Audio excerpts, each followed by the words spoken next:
The question is not, though, are you in a war? It's, are you winning the war? Every one of us are in a war every day. Warren Wiersbe put it this way: the Christian life is not a playground, it's a battleground. And in this battle, we wage war by the thoughts we allow in our head, and the words that we speak, and in the actions that we take, and ultimately the God that we worship. And so long as I'm sort of like tolerating the bad behavior in my life and the way I can isolate people or, you know, not manage myself well, it's going to continue to cause problems for me.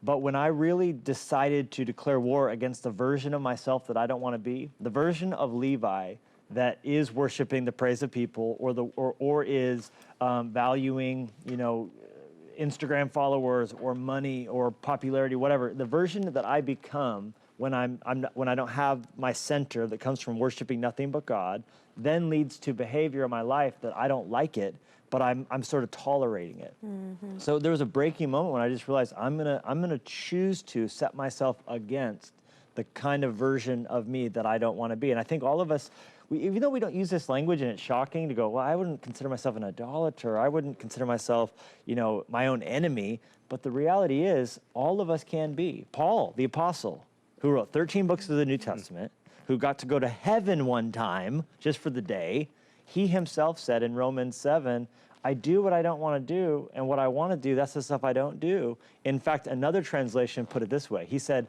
I'm a mystery to myself. Mm-hmm. Now, I think we can all relate to that. Yeah. You know, maybe we were angry with our husband, or we were, you know, not the kind mom we all kind of wish we were, the Pinterest mom who's always got the great, you know, idea for the afternoon.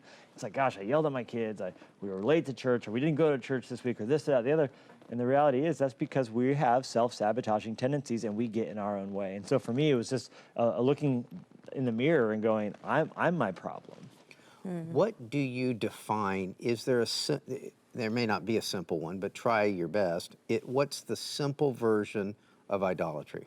What's the definition, simple definition? Well, it would be to identify the master passion or the controlling interest of your heart. And it can be anything, and it can shift. I think it was Augustine who said that the human heart's an idol factory. Really, you know, we're capable of churning out new idols at an incredible rate and really prioritizing or valuing. Everyone has a God, even an atheist, controls or is controlled or values something above all other things. So idolatry is, let's just use the word worship, because that kind of identifies with a lot of the Bible. You know, so you're worshiping something, anything. Yep. And you're declaring. And I think we could even define that too. Because worship, people are like, well, I don't raise my hands and praise my career. Worship actually is weight. The word glory in the Bible is weight. So what's most weighty to you? What's most valuable to you? You know, like when you open gifts up, you want to grab and see what's heaviest. That's value. That's exactly how it is in your heart. So what's the weightiest thing? And how do you determine weight? Time, thought life, and really money. So what do you spend the most of your time on, most of your thought? What's the last thought you had before you went to sleep? And the first thought that popped in your head when you woke up.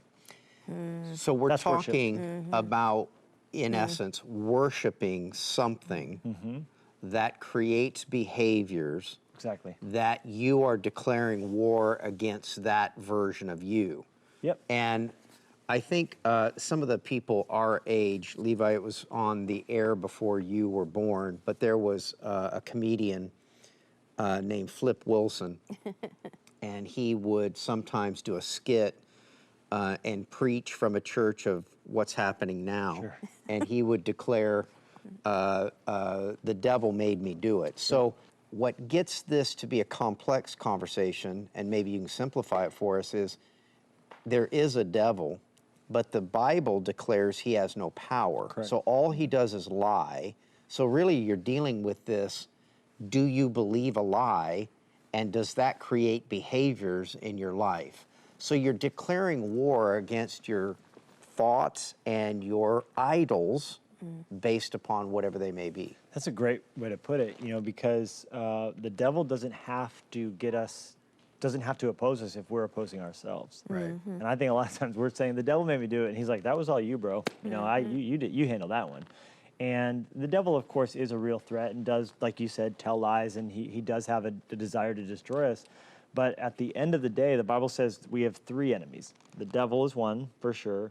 The world around us is another, but our own insides, our own fleshly nature is the other. And that's really what I'm directing a lot of the energy at exposing, that so often it's our flesh on a day-to-day basis that has no power over us. The moment Christ conquered us and conquered our sin and our diseased hearts and created in us a new spirit, all of that happened at salvation, at that moment you no longer had to do what your flesh said you were supposed to do.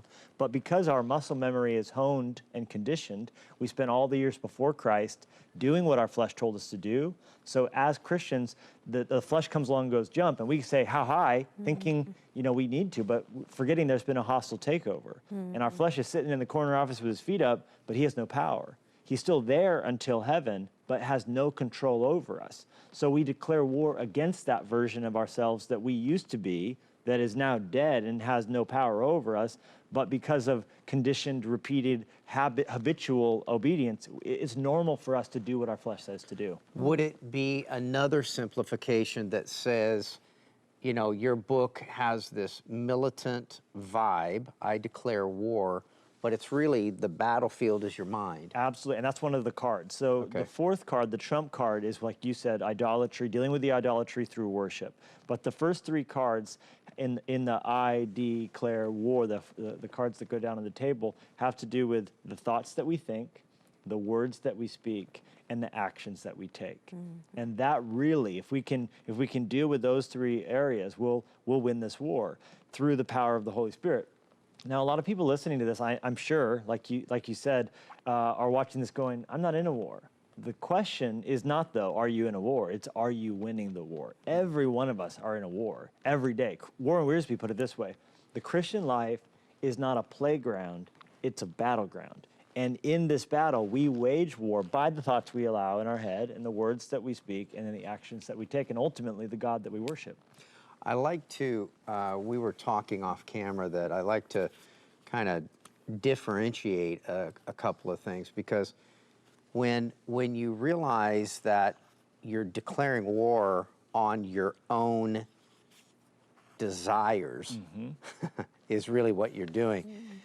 Because at some point when Jesus declared, after the cross, all power has been given unto me in heaven and on earth. Therefore, go and make disciples of all nations. I'm going to go with you. It's basically the paraphrase. But he declares that he has all power. Yeah. And so he then, in essence, the reverse question is, if Jesus has all power, how much power does the devil have? Yeah, right. So the answer to that is simple, 0. Yep. So how does anyone get anything? How does evil happen then? People believe a lie and they act upon it. Sure. So we're declaring war against the thoughts that raise themselves up against the knowledge of God. Yeah, it becomes the idolatry. A stronghold, Yeah. And if the devil can get a toehold, he'll turn it into a stronghold, so then he can get a chokehold on your life. And that's his agenda. And that's why we can't give him an inch. I read my kids this book at bedtime, If You Give a Mouse a Cookie. And the whole book plays out with, if you give him a cookie, he's going to want milk. If you give him a milk, he's going to want a song. If you give him a song, he's going to want, and eventually it just becomes this massive thing. The enemy's like that. That's why we can't make small concessions with our thoughts and with little lusts, and we can sort of like justify, well, I'm not a murderer, or I'm no Hitler, or I know someone worse than me. And that's what the enemy always wants us to do.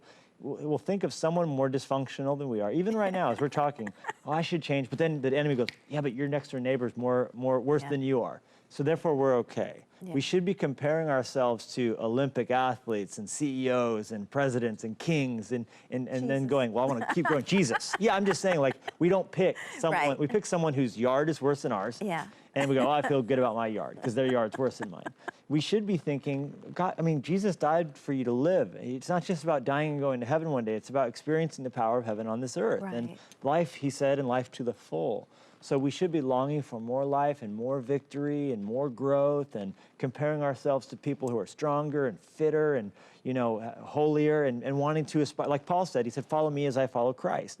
When we have a goal, that goal should be someone who we want to strive to be like, not someone we feel okay in our bondage because they're slightly more broken than we are. There's always going to be someone more dysfunctional than you know. At TBN, our mission is to use every available means to reach as many individuals and families as possible with the life-changing gospel of Jesus Christ. Thank you for helping make the gospel of grace go around the world. Without you, we couldn't do it. God bless you.